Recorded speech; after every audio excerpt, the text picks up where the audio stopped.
Je voulais juste vous parler un peu de notre organisation, la Ligue internationale des peuples. Dans le fond, je vais sortir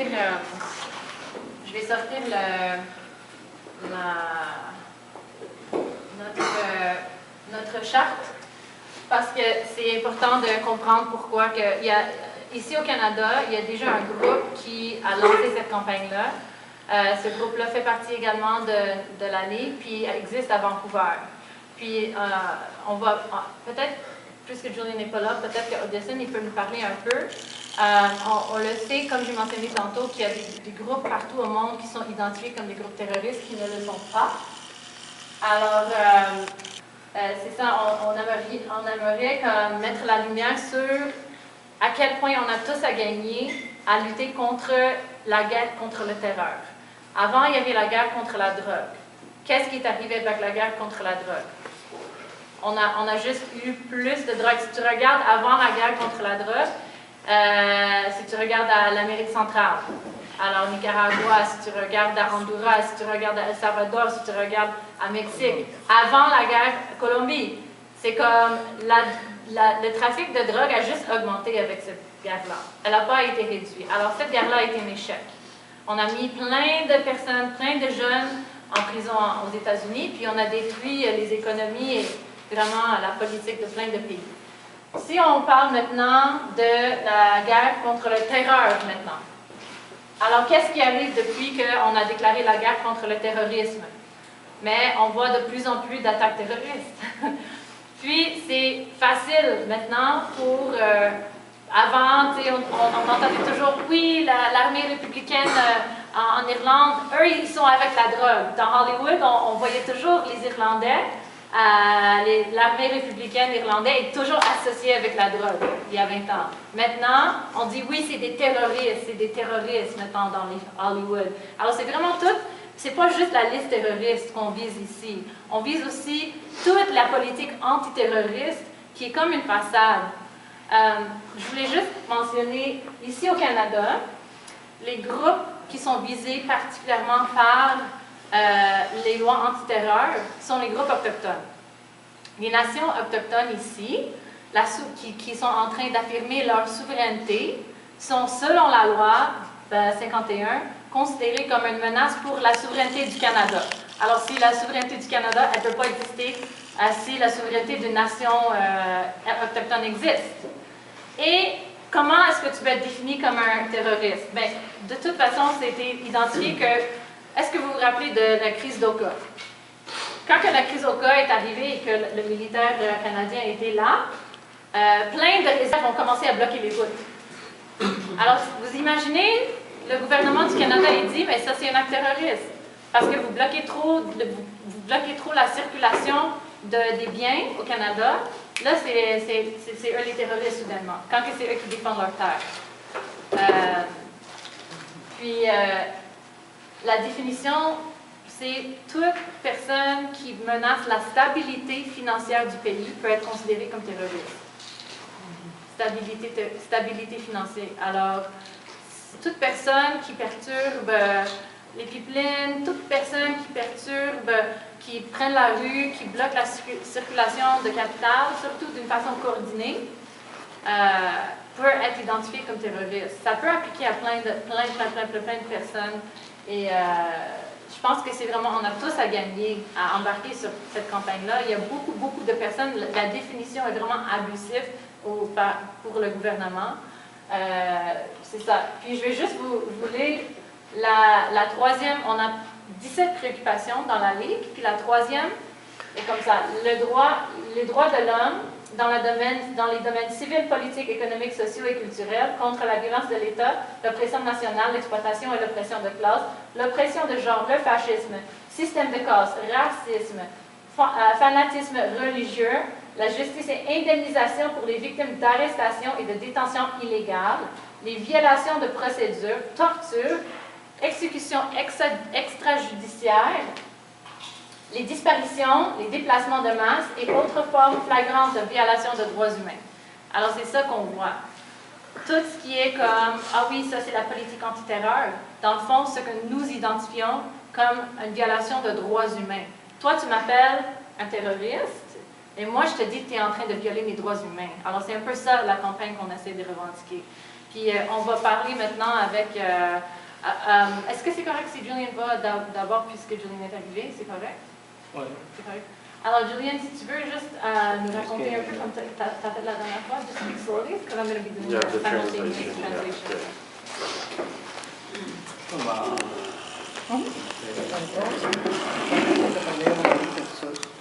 Thank you everyone for coming out. My name is Julian Nickham, and I'm with the International Department of the 32 County Sovereignty Movement.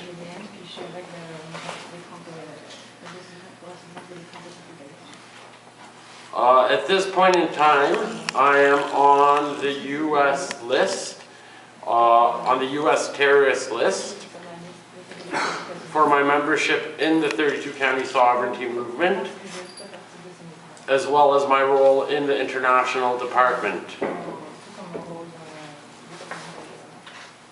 The United States government is attempting to charge me for membership in a terrorist organization and directing terrorism. The Canadian government, which is supposed to be a sovereign government, has been playing the role of lapdog for the United States.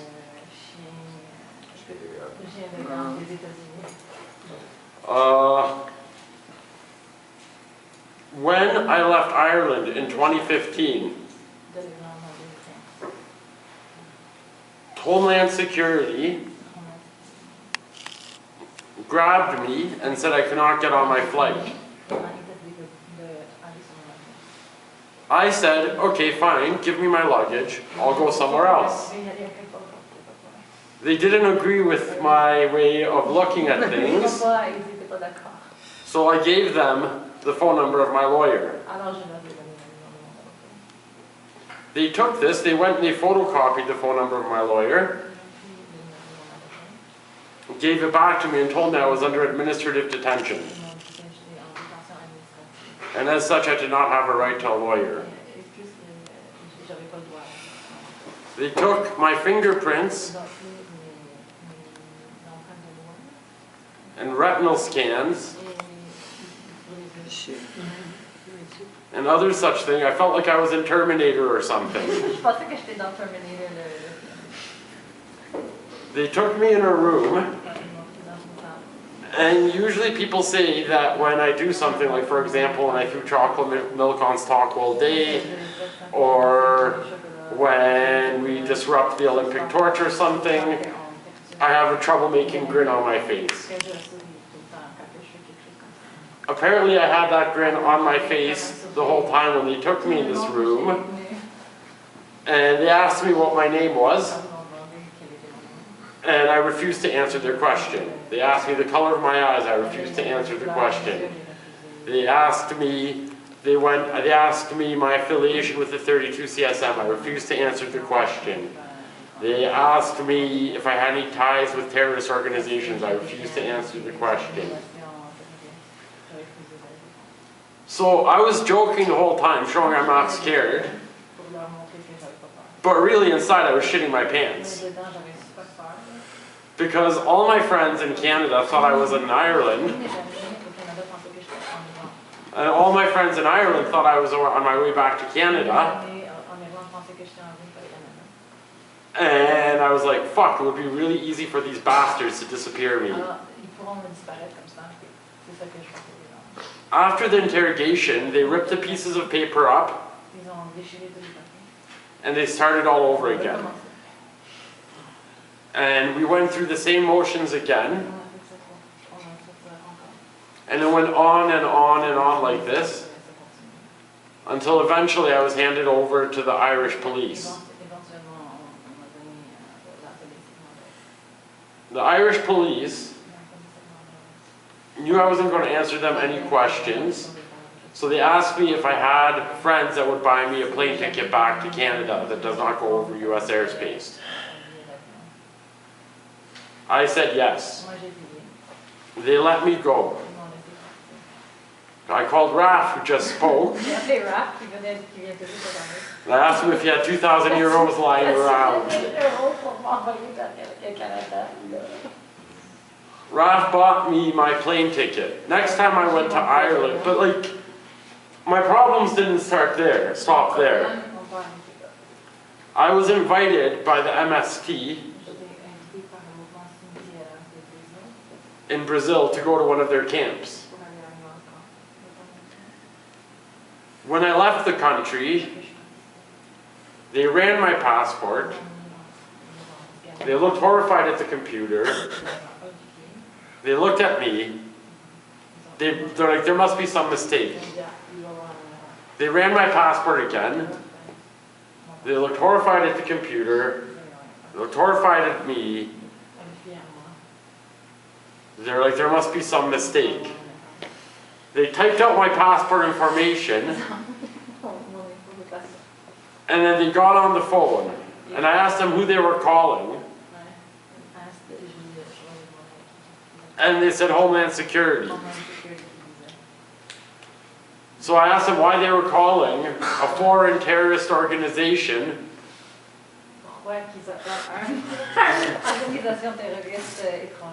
To report the movements of a Canadian national. Needless to say, they didn't find this funny at all. After much more trouble, I got a much better reception in Brazil. This was before the coup, and this is before the government of Dilma. When they ran my passport, they had a big smile and said, "Welcome to Brazil, comrade." Now, my way back into Canada was a very different story. I was held for many, many hours, denied medications that I severely needed, and they were threatening to hold me. They didn't say me for how long. Hold me indefinitely, pretty much. I decided that I have to answer their questions. And those of you that know me know that when I'm miserable, I don't really talk much, or I give very, very vague answers, like most of today.